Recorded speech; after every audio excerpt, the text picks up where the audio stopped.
Hello, everyone. I just wanted to do a quick review of a video I came across. I hope my audio is good. If it's not, let me know. I'll try to adjust it.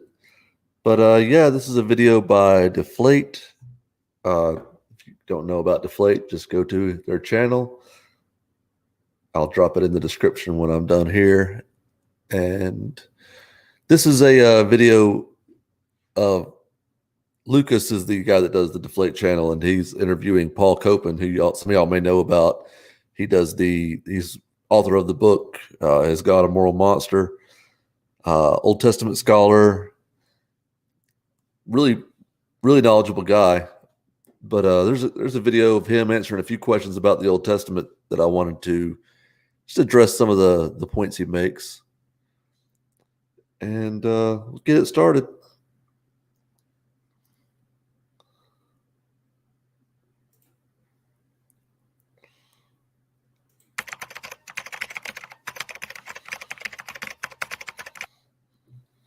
Very good question. It's important for us to look at the big picture before we start to look at those little details. But I would say, first of all, understand that the ancient Near East is a different world than our own, and be careful about superimposing our own preferences, our own moral awareness, our own intuitions sometimes to a different world in which there were fundamentally different assumptions, different priorities that cultures had. And so we need to accept this culture, not that it's perfect by any means, but accept these things as they are and work with them. In fact, another principle relates to that God steps into this culture, working with a particular people in an ancient setting with certain priorities and also fallenness. That there is it's a setting where there's warfare, where there is maybe a bit more of an understanding of kind of the male as the head of things, and in the household to a much greater degree, kind of a legal point person and so forth. And so it's just good to understand some of these things so that we don't say, oh, I don't think that that's right. They just have the issue here is he's saying that because we see these things as wrong, like things like, women being property in a sense and not having the equal rights that men would in the ancient Near East and things like that. He seems to be trying to get away with saying that, well, this is not God's fault. This is what was going on, and God just has to work with this. On its face, that is ridiculous because, first off, this is God. It's not like he couldn't say, hey, this is what I want you to do. I don't want this to be how you do things anymore. You've done this stuff for a while, cut it out. He seems to be saying that God's hands were somewhat tied going into this.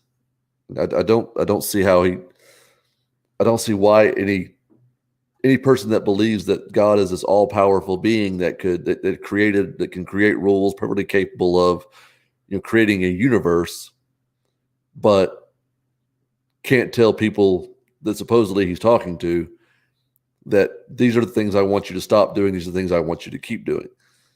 And it seems that in the Bible, especially in the Old Testament, we see at least claims that this is actually happening, that God is telling people to do these things and to not do these other things. So I've heard this before, but I'm still not clear on what I guess I'm not clear on how they rationalize that, because it doesn't seem to work. But we'll go a little. This is not a very long video. It is. I think this is a video, a shortened version of a longer interview. But one of the things that I did notice when I've watched this one time so far, but one of the things I did notice was not a lot of Old Testament scripture is actually brought up in this video. It's kind of, well, there's these things that may seem wrong, or there's these issues that, so I don't know how specific it'll really be here, but we'll see. Have a different structure than we do. They're not operating according to democratic ideals in the ancient Near East like we more often are, and so on. I'd also add that it's helpful to remember that the legislation that we see in the Old Testament is not giving to us the ideal in every case. I mean, love the Lord your God with heart, soul, mind, and strength, and love your neighbor as yourself. Those are ideals. But when it comes to other laws, certain other laws, Jesus said that Moses permitted certain things because of the hardness of human hearts in Matthew 19:8. So okay, see, now he's saying that these are not ideals. Things like, I guess he's thinking like things like slavery in Exodus and Leviticus, things like I mentioned with women not having equal rights, the barbaric laws that we look at. He doesn't seem to be addressing some of the, I don't want to say more important, but some of the more glaring instances of where God actually commanded certain people to kill other people, entire groups of people, entire, civilizations, entire cities, women, children, everyone. It's kind of just saying these laws are not the ideal that God wants, but just he's having to work with what he has. And these people are imperfect, so they're not able to achieve the ideal. So he's just going to go with whatever he can at this point. And my question would be, why would there need to be laws at all for that? I mean, if you know what you're going to get going in, why take the time to set parameters? Another thing that I notice here is right off the bat, this video is about the Old Testament. Even the video of Deflate, even the title of Deflate's video is 3 questions that will change your view of the Old Testament. So far, he's done nothing but talk about Jesus and the New Testament, talking about Moses permitting things because of the hardness of the human heart. We also see instances in the Old Testament, especially where God actually hardens someone's heart. God hardened Pharaoh's heart. So the hardness of the human heart could be because we've hardened our own hearts, but it could also be that God hardened our heart. How would you tell the difference? So Moses permitted certain things because of the hardness of the human heart. This is also something that's said in Matthew. This is not something that's from the Old Testament. So it almost sounds like that Jesus is almost doing apologetics for what happened in the Old Testament. And we see this now too. We see this with apologists even today, where they will literally make excuses. Well, this happened. This may seem bad, but here's why that was allowed to happen. Or here's why that was allowed to, here's why God allowed that, or here's why this seems bad, but it's not really bad. It seems that Jesus was doing this already. I don't really think, this actually happened, but this verse sounds like Jesus making excuses for things that even the people at his time said, well, that seems pretty bad. Why would God allow such a thing? Or why would Moses allow such a thing if Moses is so close to God? And it's like, Jesus says, well, it's because of the hardness of the human heart. It really sounds like there's some preemptive excuse making going on there. These laws are not the ideal. They're not reflecting the ideal. In fact, many of the laws are pointing back to the ideal of Genesis 1 and 2, at least to some degree. That is really the ideal to look to, that God has made all human beings equal, that there's no classism or anything like that, no master-slave relationship, but God makes human beings, male and female, in his image. That's fundamental equality. And he makes human beings to be, the ideal is man and woman as one flesh for one lifetime. Okay, well, for now, we'll ignore the what I think is a thinly disguised, not very well disguised, actually, jab at homosexuals. But this, the idea of one man, one woman thing, that's a line that bigots tend to use. But again, we're talking about this ideal that God has. This is all because of the ideal was Genesis 1 and 2. This is how God set it up. First off, we have no reason to believe any of that actually happened. But in the context of what the Bible says and whether or not it makes sense, I still don't think it works. Because you say, well, he had this ideal that everyone be equal, everyone be, no slaves, no, equal, every human's equal. If every human's equal, then how do people end up slaves? How do women end up with no rights? It's basically living as property also. So I think the common apologetic would be that, oh, well, the fall of man and sin entered the world, and now we have people doing things they're not supposed to. Then here comes God to make laws. And he can easily, tell Moses, hey, we're going to stop. My ideal was in Genesis. My ideal was when I made Adam and Eve, everyone equal. This is the ideal. Apparently, Moses didn't know what the ideal was. Because if Moses knew what the ideal was, he wouldn't continue to say, well, here's the laws we're going to make for how to treat slaves. Here's how, we're going to sell women slaves for less than men slaves. We're going to have these laws that, women have to marry their rapist.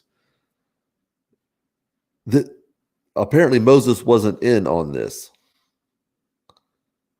or God wasn't communicating it properly, or the Old Testament was just full of some really barbaric stuff, and Christians, even in the New Testament, were trying to make excuses for these things, because he keeps going back to the New Testament several times. Genesis chapter 2. So we see that God meets people in the nation of Israel, or at least the people as they're forming, meets them where they are and works with them and tries to send them in a redemptive direction through the priorities that he sets out for them. But the law also assumes that people will sin. It assumes that not all the structures in the ancient Near East are ideal, and so God works within those sorts of settings.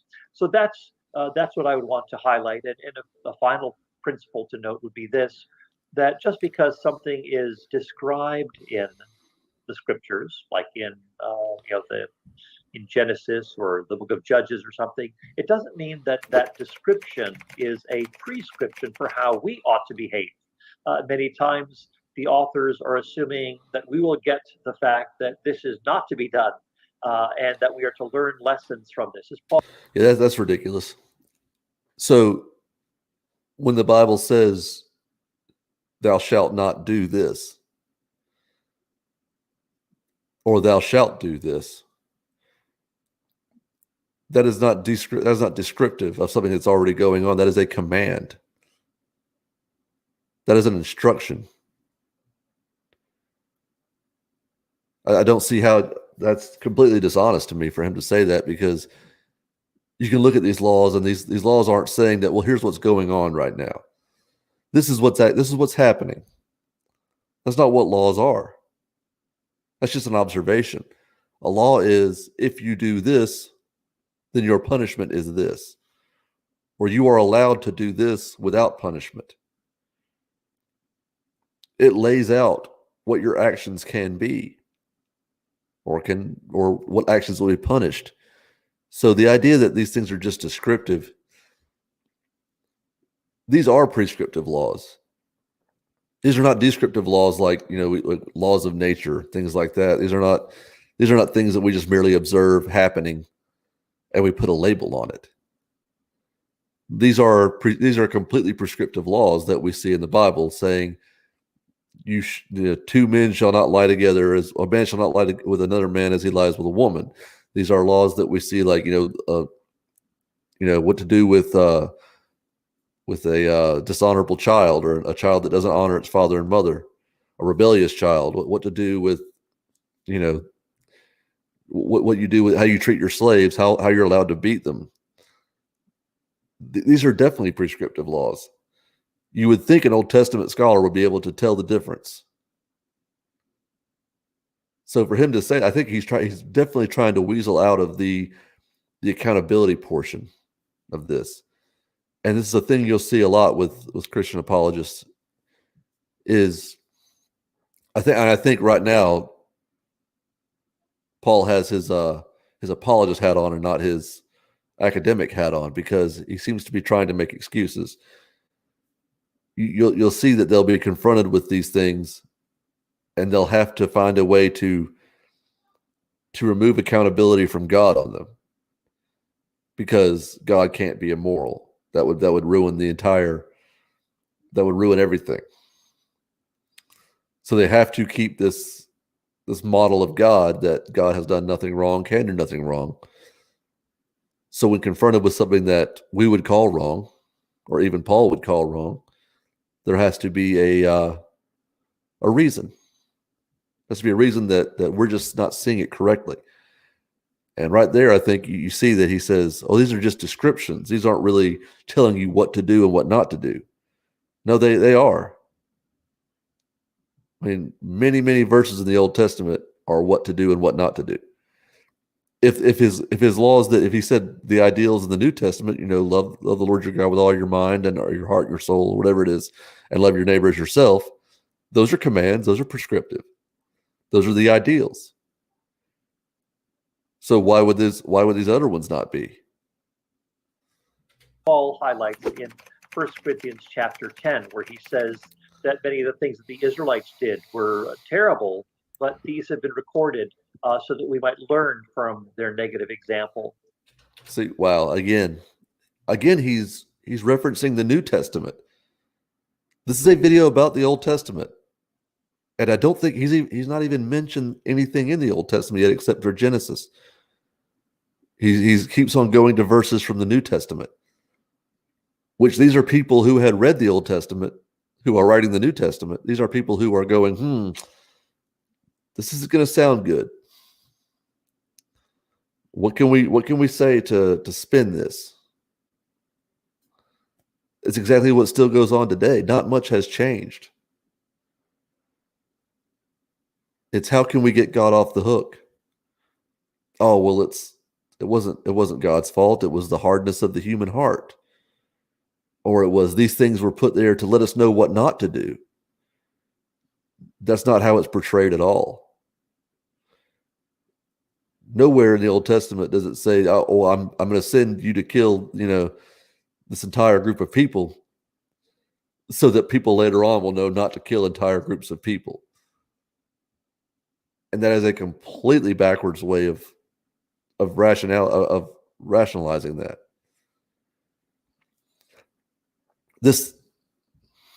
It's almost insulting that someone would think that people are that dumb to where they would accept that as an answer.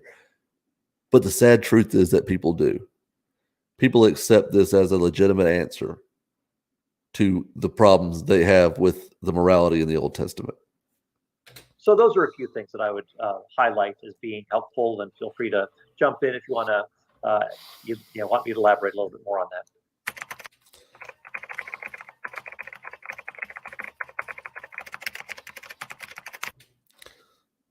So several passages speak of perpetual statutes and the Mosaic law as an everlasting covenant.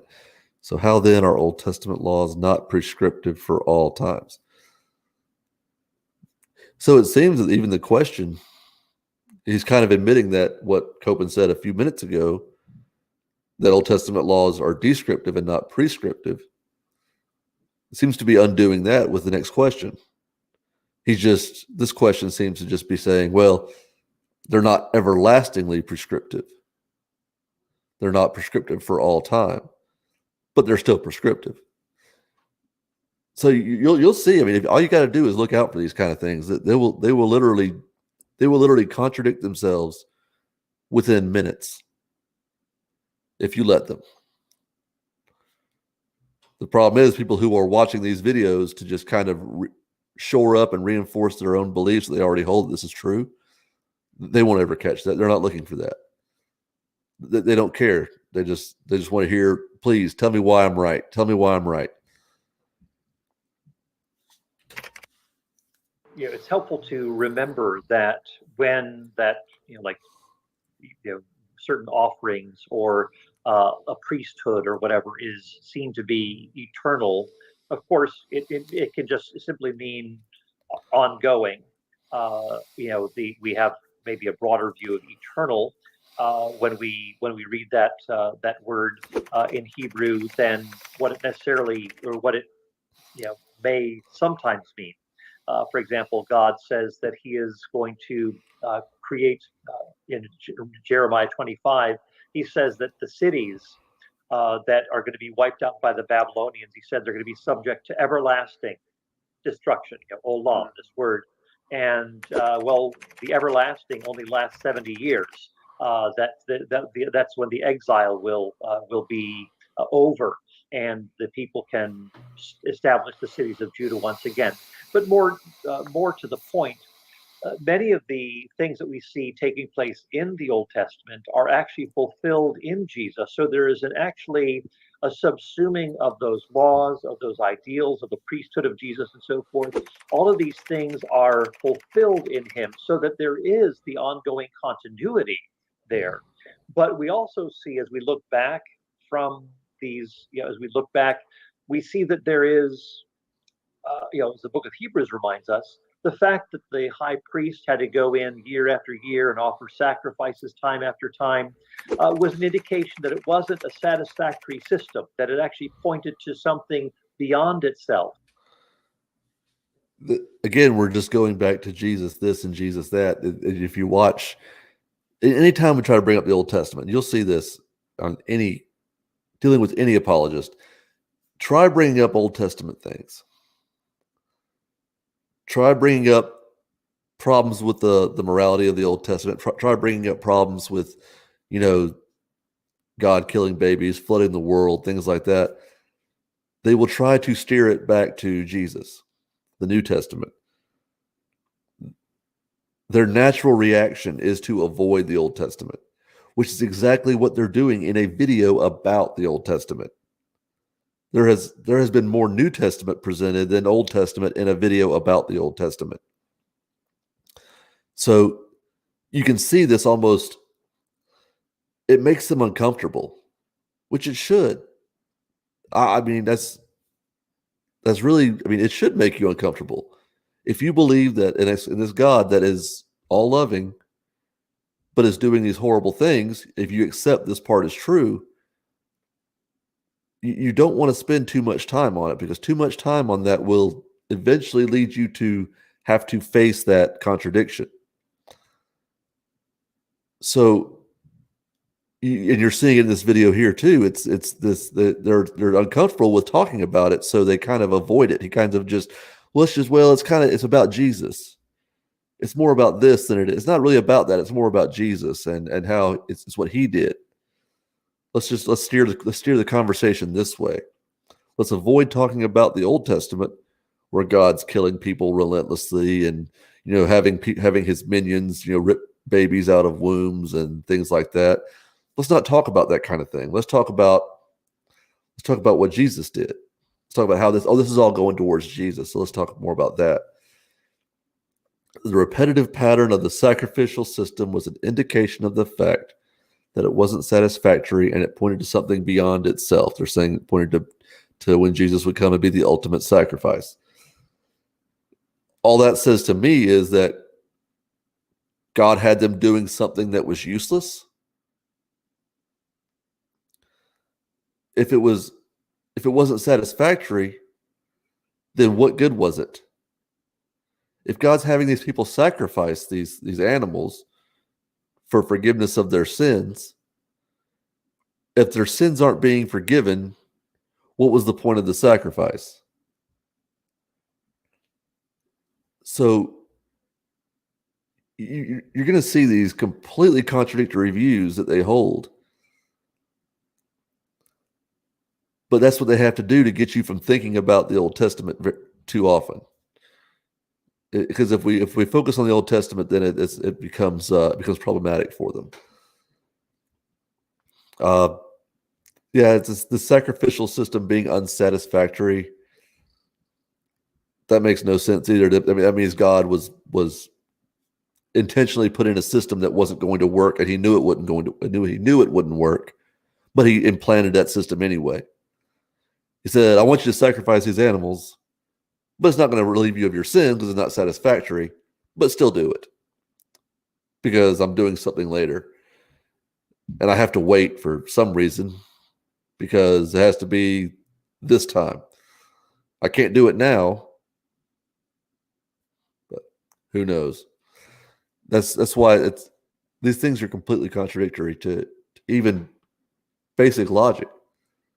If it's not satisfactory, why is God doing it? Because that's the one who's trying to. That's the whole point of it, is to satisfy this God. In fact, there was a certain forward-looking nature of the Old Testament that anticipated a day in which a Messiah would come and bring together all of those things, kind of tie everything up and unify those things in His person. And so we have an anticipation in Jeremiah and Ezekiel of a new covenant that is going to come, that there's a new idea. And the only time they bring up the Old Testament is when they talk about, oh, here's what's coming. We're going to talk about the Old Testament in the sense that, oh, these verses point to a new covenant when Jesus comes, a better covenant when Jesus comes. They're not going to talk about what was. They're not going to talk about anything that I mentioned, that, the parts that are the uncomfortable parts, the parts that make everyone kind of go, ooh, don't know about that one, God. That was probably, you could have done that differently. They don't want to talk about those parts. Only parts of the Old Testament Mr. Copan wants to talk about is the parts that point to Jesus. It's another tactic. It's the same tactic. Deal, or a better way of operating than the way that the nation of Israel had been operating. That the national gives way to the universal, that the offspring of Abraham that formed national Israel would eventually give way to those who are children of faith in Abraham. And we need to remember, Paul says in Romans 4, that Abraham was declared right by God even before he was circumcised. So that in Genesis 15, he believes God, it's credited to him as righteousness. It's only in chapter 17 that he is circumcised, and it's hundreds of years later that the law comes. So if Abraham is accepted before God, even before circumcision and well before the law, then this is Paul's argument, then we can find right standing with God even apart from the law and be children of faith as Abraham was, who again brings, through the Messiah, brings blessing to all the nations. Then what's the point of the law? I mean, he mentioned it with circumcision. If you can be in good standing with God without being circumcised, why be circumcised? This is what I don't get. This is what I don't. I mean, if you read the Bible like it is, written by ignorant people who just were trying to make sense of things, they did weird things, they did strange things. It's the people later that tried to ascribe actual meaning and substance to it. It's when you try to ascribe some kind of loftier meaning to all of this that you really see it fall apart. The idea of, ancient people bumbling around and getting things wrong and doing things for strange reasons and believing weird things. That's not far-fetched. That happened. We can all agree that that's probably what happened. It still happens. People still believe strange things. People still do strange things and for weird reasons. But they're also, it's when you try to say that, well, God wants me to do this. This is part of God's plan. That's when it becomes a problem, because then you have to say, no. If you're appealing to this God, they're not going to be bumbling around and messing things up and getting things wrong and being self-contradictory. So it's more likely that it's just you and there's not really a God guiding you here. To the earth. So those are a few things that also remind us that we need to see how this eternality or this ongoing or this fulfillment is focused. That yes, there is the language of continual or enduring, but yet it is fulfilled in Jesus, who is the sacrifice, for example, once and for all, but that sacrifice is efficacious ongoingly, that it is not something that just happened once and there is no ongoing power associated with it.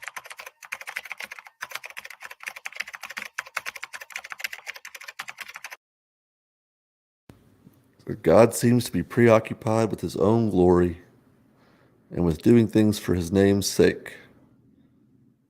How do you reconcile that with the notion that God actually cares about people? This is one of the parts that I really found interesting. I remember this part now. Well, in Matthew chapter 11, Jesus is speaking, and he talks about... Okay, real quick. Again, we're in the New Testament. I'm going to keep pointing this out. I don't think we've even seen, I think we may have seen one verse from the Old Testament, but we've seen 5 or 6 from the New Testament. I'm not off base here. I don't think I'm wrong to point this out. We're literally talking about this is the point of their video, even in their title, is the Old Testament. And they're not referencing it at all. Not to any extent. And the only extent that I really seen them reference the Old Testament was in pointing back to the New Testament. It's a very, very dishonest line here. Very dishonest way of going about. Because if you're gonna label your video 3 questions that will change your view of the Old Testament, how can I change my view about it if you don't actually use anything from the Old Testament? If you don't actually explain any part of the Old Testament? If you just make excuses via the New Testament, you're not doing anything. How are you gonna, if your views are changed that way, you haven't even dealt with the issue. You've glossed over it. You said, well, these people had no problem with it. These people found a way around it. You should too. That's not good enough for me. Having all authority. And he says that no one knows the Father except the Son, and no one knows the Son except the Father. And so, or reverse that, and those to whom the Son chooses to reveal himself. And so we have a very lofty statement of the authority of Jesus, and then we have Jesus mention that he is gentle and humble in heart. 2 verses later. So what's going on here? You can have a great claim to authority, but also you can have someone who is humble. And so when we look at God in the Old Testament, we need to understand that when God is concerned about his glory, there is something about the ancient Near East in which glory, honor, and so forth, those things mattered. A reputation was important. But it's not as though God is somehow being petty or vain. We need to remember that God has a different status than we do. If God is indeed the foundation and the center of reality, well, for God not to act as though he is the center of reality, as though anything else can go, Well, that would be a false representation of himself. Okay, but that's not what you're asking, though. You're not asking is God is acting like the center of reality. You're asking is why is he so preoccupied with people recognizing that he's the center of reality? Those are different things. I can be if I have children, so if I say, if people don't recognize me as their father, that doesn't affect the fact that I am still their father. Like, that hasn't changed anything. I don't need everyone to know that. I don't need everyone to affirm that to me. I already know that. Whether they affirm it or deny it doesn't change the fact. So the question here isn't, what the question is, why does God need people to affirm that? I mean, you can act like you are all day long, but you can act like you're the center of reality. That's fine. But why would you need the adulation? Why would you need the worship? Why would you need the attention? In fact, God is jealous for his own name because he recognizes that to run after other names or to find our identity in something else, in some other reputation, is actually self-destructive for us. And that's why God says in the early chapters of Jeremiah 2, he speaks about how. Okay, if God's the center of reality, it's self-destructive for human beings to not put him at the center. That is a nonsensical statement. If God is the center of reality, how can human beings put him anywhere else? Like I said before, just because someone doesn't affirm that I am my father, my children's father, doesn't change the fact that I am my children's father. Someone's perception or someone's perspective on something has no bearing on the facts. So if God is the center of reality, it's self-destructive. That makes absolutely zero sense. If I somehow don't recognize God as the center of reality, I am being self-destructive. Does reality somehow change for me? What am I not how am I hurting myself if I don't affirm that? And that's the problem. They'll never be able to tell you that. They'll start going to some kind of spiritual, you're spiritual, you're being you're self-destructing your spirit, or there's nothing that you could ever, nothing tangible, nothing you can actually observe, nothing you can actually demonstrate. It's just an assertion. And it's a bad one. Because again, if God is the center of reality, whether I affirm it or not, or whether anyone affirms it, if no one recognized that, if no one affirmed that God was the center of reality, and he actually is, nothing changes. God's just not getting the attention. And that seems to be the biggest problem, is God needs the attention. But a God that needs attention isn't a God. His people have left him, have abandoned him, this fountain of living waters, and have hewn out for themselves cisterns, cracked cisterns that could hold no water. So here, God is saying, I'm the source of sufficiency, I'm the source of fulfillment. But they were running after other sources of fulfillment, which again, inevitably disappoint. So God is pointing us to his own reality, reminding us that only in him can we find our ultimate satisfaction. And there it is. This ultimate, the word ultimate always gets me. So you're saying, oh, you're looking for all these other things, looking for meaning in these other things. I had this conversation with Elmo a couple of weeks ago, and we were talking about atheism leading to nihilism, and what meaning is, and he also kind of wanted to go to that idea of ultimate meaning, that idea of objective meaning or intrinsic meaning, this meaning that supersedes the meaning that I can ascribe to something else. And here, Mr. Copan's doing the same thing. Is, well, you may get satisfaction in things, but it's not ultimate satisfaction. Well, what is that? Why is ultimate satisfaction any different than the satisfaction that I get from not having God at the center of my universe or the center of my reality? You said in him is ultimate satisfaction. What's the difference? And this is where the special pleading comes in. This is where this purity test comes in, to where they say, oh, well, you may think you're happy, but you're really not. This is where that level of, bullshit superiority and, this, well, you may think you have a good life. You may think you're satisfied, but you can never have ultimate satisfaction. And it's always that sense of superiority with them. It will always be that way, because if they have nothing to sell, everything falls apart. They are selling invisible shit. They are selling ultimate satisfaction. They are selling this thing that you think you already have. Oh, but we think but this one's better. And guess what? You come over to their side and it's like, do I have ultimate satisfaction now? I feel the same. I feel, I'm happy with my life. I'm happy with my life. Well, are you putting God first? I think I am. Oh, then you must have ultimate satisfaction. Now you're doing it right. But before I didn't. I don't put God first. Well, then you can't possibly have ultimate satisfaction. Our satisfaction is better than yours. You're never going to be happy with unless you have what we have.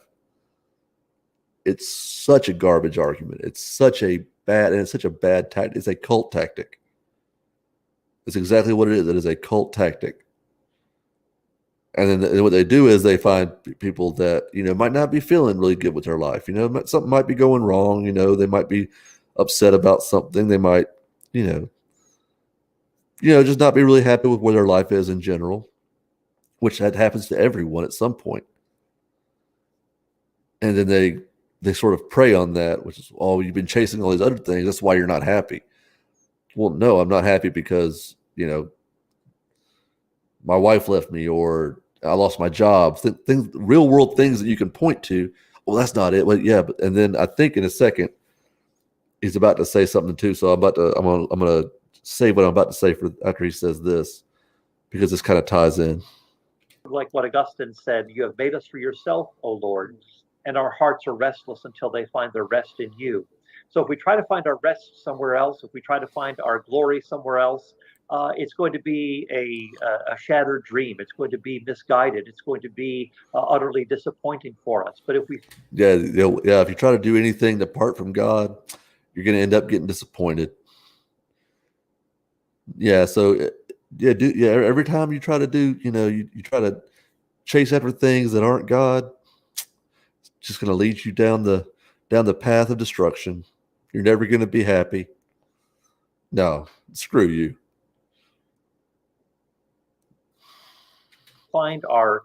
If we find ourselves rightly aligned with reality and God at the center of that reality, then we will find all of these things falling into place. It's sort of like what. Yeah, that's the part I was thinking about. If things are disordered in your life, it's because of you. If things are going wrong for you, it's your fault. You're not rightly aligned. You don't have God at the center of your reality. It's your fault. You're to blame.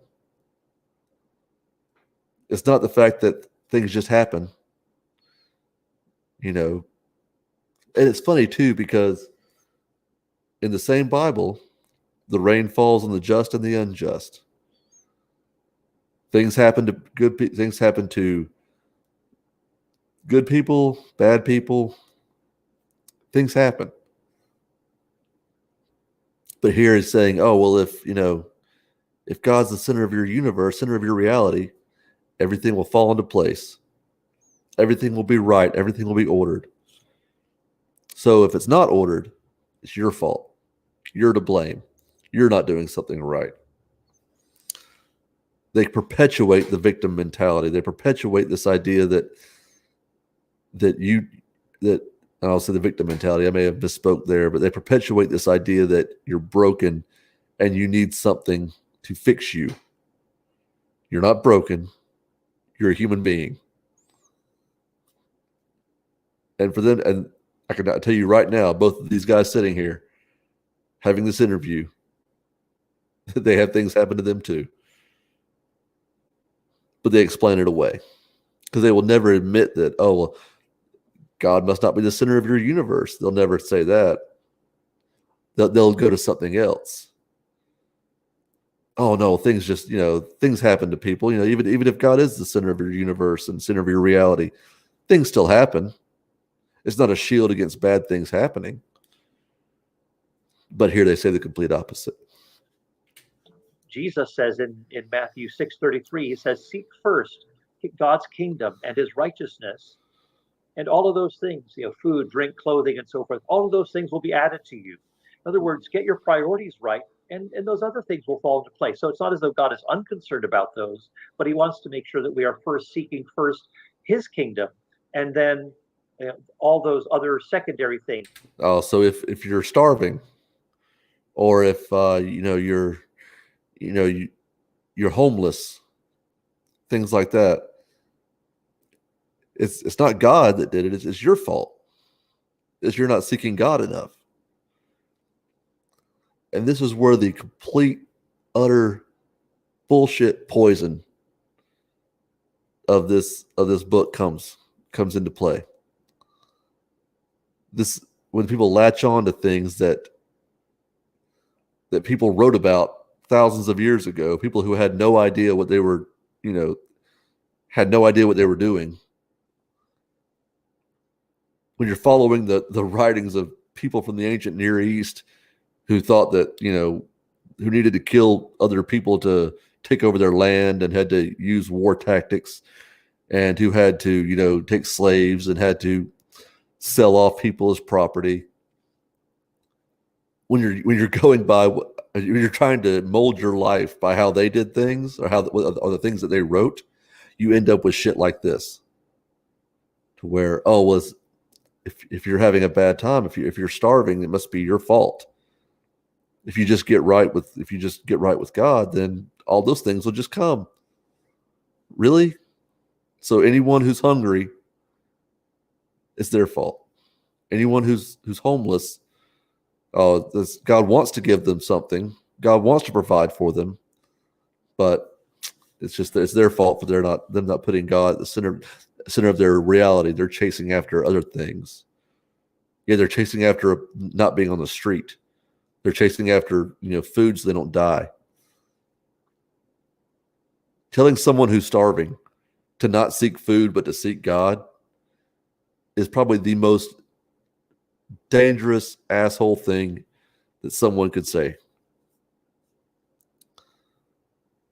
It's a sick thing, and he's an author, he's a scholar, and he still falls victim to this complete bullshit, this complete mentality of blaming people for things that happen to everyone.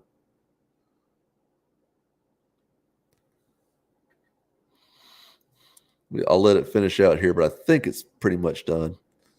Will take care of themselves. Yeah, all these things will take care of themselves if you just believe in God and don't worry about anything else. That is the stupidest advice anyone could ever give. And I think the fact that I think he should be ashamed of himself for actually having the nerve to say that out loud. But they really believe it. They really say that, and that's why we see that, the majority of evangelicals are, end up being conservatives, and conservatives tend to not give a flying fuck about, people who are struggling, people who are hungry, people who are homeless. They don't give a shit about them because they blame them. It must be their fault. And this is another way of doing that. It must be your fault you're homeless, that you don't have God in your life. Or they'll blame them for all kind of things or something. They find a way to rationalize their own bullshit mentality, their own selfishness, their own egotistical views. But so I just want to do a quick review of this I saw it and it kind of stirred me up, but it's not new. So coming up next weekend, I'll be appearing on Neil the 604 Atheist Show. That is Saturday, the 28th at 8 p.m. I will check my calendar here. Make sure I got the time right. That is, Saturday the 28th at 8 p.m. That's Central Time. And also, I'll be having a Catholic traditionalist on for a discussion at 5 p.m. Central Time that day. So feel free to stop by, leave comments. Catholic traditionalist is always he's a fun guy to talk to. It'll be interesting. I think we'll have some fun with that. But then switch over to Neil's channel, and I'll be posting links this week. Check out you can go on Facebook for those or Twitter. I'll put them on both of those. And thank y'all for coming. Thank y'all for watching. Please sure to hit like and subscribe. And until next time, thank y'all.